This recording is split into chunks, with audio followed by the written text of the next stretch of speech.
नमस्कार, मैं अभिषेक दुबे। महाराष्ट्र टीवी 24 के देश विदेश की खबरों में आप सभी का स्वागत है। दिल्ली की नई सीएम अतिशी ने रविवार को कहा कि कल सुबह 30 सितंबर को सुबह 6 बजे से दिल्ली सरकार के सभी मंत्री सड़कों पर निरीक्षण शुरू करेंगे। इस दौरान सभी विधायक और पीडब्ल्यूडी के सभी इंजीनियर भी उनके साथ रहेंगे। अगले एक हफ्ते में दिल्ली पीडब्ल्यूडी की 1400 किलोमीटर लंबी सड़कों के हर मीटर का निरीक्षण किया जाएगा। निरीक्षण पूरा होते ही अगले सप्ताह से सड़क की मरम्मत का काम युद्ध स्तर पर शुरू किया जाएगा। पीडब्ल्यूडी विभाग को अक्टूबर में 1400 किलोमीटर सड़कों की मरम्मत का लक्ष्य दिया गया है। कानून व्यवस्था पर पूर्व मुख्यमंत्री अरविंद केजरीवाल के बाद दिल्ली सरकार में मंत्री सौरभ भारद्वाज ने भी अपनी प्रतिक्रिया दी है। उन्होंने भी कानून व्यवस्था को लेकर सवाल खड़े करते हुए एलजी पर निशाना साधा। उन्होंने दिल्ली के उपराज्यपाल पर उनके अधीन आने वाले कानून व्यवस्था पर ध्यान न देने का आरोप लगाया। इसके साथ ही भारद्वाज ने दिल्ली सरकार के अधीनस्थ विभाग पीडब्ल्यूडी और एमसीडी के कार्यों में हस्तक्षेप कर क्रेडिट लेने के दौरान कर फोटो खिंचवाने का गंभीर आरोप भी लगाया, जिस पर अब दिल्ली बीजेपी ने तीखी प्रतिक्रिया दी है। निर्वाचन आयोग की टीम महाराष्ट्र में विधानसभा चुनाव की तैयारी की समीक्षा करने के लिए मुंबई में है। मुख्य चुनाव आयुक्त राजीव कुमार ने चुनाव आयुक्त ज्ञानेश कुमार और एमएस संधू के साथ चुनाव की तैयारियों को लेकर निर्वाचन अधिकारियों, पुलिस अधीक्षकों, निगम कमिश्नर, डिविजनल कमिश्नर और राज्य सरकार के अन्य सीनियर अफसरों के साथ बैठक की। मुख्य चुनाव आयुक्त राजीव कुमार ने कहा, महाराष्ट्र विधानसभा चुनाव से पहले हमने राजनीतिक दलों और अधिकारियों सहित सभी हितधारकों से मुलाकात की। मुझे पूरा विश्वास है कि महाराष्ट्र लोकतंत्र के उत्सव में योगदान देगा। महाराष्ट्र के मुख्यमंत्री एकनाथ शिंदे ने शनिवार को कहा कि सरकार की प्रमुख योजना मुख्यमंत्री लाडली बहन योजना को बंद करने की ताकत किसी में नहीं है। उन्होंने यह भी कहा कि अगर सत्तारूढ़ गठबंधन सरकार फिर से सत्ता में आती है तो 1500 रुपए की मासिक राशि बढ़ा दी जाएगी। यहाँ हिंदू हृदय सम्राट बाला साहेब ठाकरे स्मृति उद्यान के उद्घाटन कार्यक्रम में शिंदे ने महिला लाभार्थियों से उन सौतेले भाइयों विपक्ष के संदर्भ में से सावधान रहने को कहा, जो योजना को बंद करने के लिए बाधा डाल रहे हैं। महाराष्ट्र में विधानसभा चुनाव को लेकर हलचल तेज होने लगी है। किसी भी दिन चुनाव की तारीखों का ऐलान हो सकता है। उससे पहले महायुति गठबंधन की सीट शेयरिंग को लेकर शनिवार रात मुख्यमंत्री एकनाथ शिंदे के वर्षा आवास पर बैठक हुई। इस बैठक में सीएम एकनाथ शिंदे, उप मुख्यमंत्री देवेंद्र फडणवीस, उप मुख्यमंत्री अजित पवार, शिवसेना नेता और मंत्री उदय सामंत, राष्ट्रवादी कांग्रेस नेता प्रफुल्ल पटेल और सुनील तटकरे शामिल हुए। रात 11 बजे शुरू हुए बैठक सुबह 3 बजे तक चली, जिसमें महायुति के निर्वाचन क्षेत्रों के आवंटन और विधानसभा चुनाव में उम्मीदवार कौन हो, इसको लेकर चर्चा हुई। झारखंड की राजनीतिक फिजा में चुनावी रंग घुल रहा है। राजनीतिक दलों के बीच सरगर्मी बढ़ती हुई दिखाई दे रही है। सीट बंटवारे पर भी माथापच्ची शुरू हो गई है। मजबूत पकड़ का दावा किया जा रहा है। सभाओं के जरिए भीड़ बटोरकर उपस्थिति दर्ज करने की कोशिश हो रही है।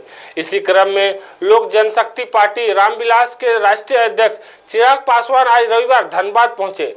एनडीए गठबंधन की ओर से आयोजित जन आक्रोश रैली में उन्होंने शिरकत की।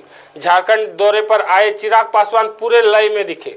उन्होंने मीडिया से बात करते हुए कहा कि झारखंड में हमारा संगठन काफी मजबूत है।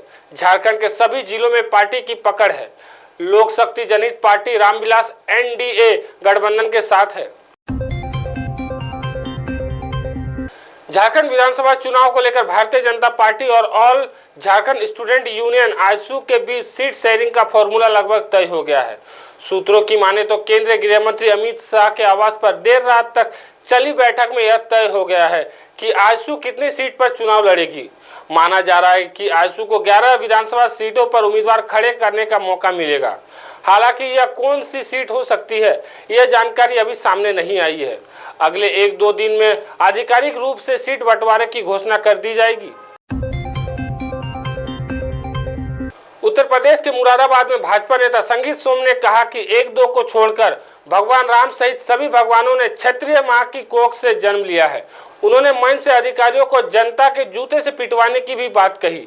इसी मंच से भाजपा नेता रामवीर सिंह ने कहा कि आज मोदी जी पिछले 10-11 साल से भारत सरकार में है और योगी जी भी पिछले 7 से 8 साल से प्रदेश सरकार में है, लेकिन तुमने अपने भाई का जलवा तो 20 साल पहले भी देखा होगा। हरियाणा विधानसभा चुनाव को बीजेपी कांग्रेस के नेताओं ने नाक की लड़ाई बना दी है। दोनों पार्टियों के दिग्गज रैली कर सरकार बनाने का दावा करते नजर आ रहे हैं। इसी बीच स्वराज पार्टी के नेता और चुनावी विश्लेषक योगेंद्र यादव ने हरियाणा विधानसभा चुनाव को लेकर भविष्यवाणी की है। इससे पहले उन्होंने लोकसभा चुनाव 2024 के नतीजे से पहले भी भविष्यवाणी की थी, जो लगभग सटीक साबित हुई।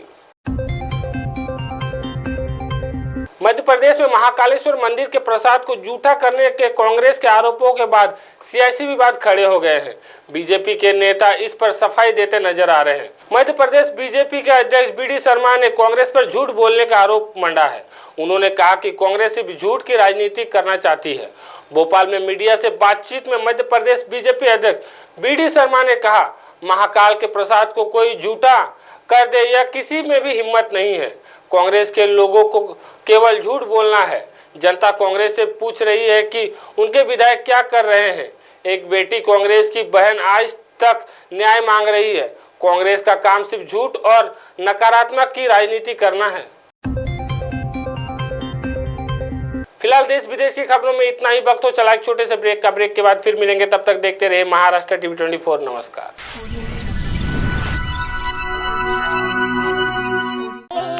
दादाला मुलगी झाली, मी तुला बोलले होते ना मुलगी होणार म्हणून। तू बोलली होती बर का। आता मी तुला 5,000 रुपये देणार आहे। मी पहिली शाळेत घातलं की 6,000 रुपये, आणि हो जेव्हा ती 6वीत जाईल ना तेव्हा 7,000 रुपये, आणि 11वीत जाईल तेव्हा 8,000 रुपये मी तिला देणार आहे। एवढंच नाही, ती 18 वर्षाची झाली की 75,000 रुपये द्यायला मी तयार आहे। एवढे पैसे? आता तुम्ही सगळे मिळून माझी चेष्टा करताय ना? नाही रे दादा, तुला फक्त जवळपासच्या अंगणवाडीमध्ये जाऊन लेक लाडकी योजनेमध्ये तुझ्या मुलीच्या नावाची नोंदणी करायची। एवढंच करायचं होय? धन्यवाद बर का माझ्या लेकींना। या लहान मुलींप्रमाणेच आपल्या जवळच्या गरजू लोकांना लेक लाडकी योजनेची माहिती देऊयात आणि आपल्या लेकींचे उज्ज्वल भवितव्य घडवण्यासाठी हातभार लावूया। लाडक्या लेकीच्या पंखांना बळ हीच आहे महाराष्ट्र सरकारची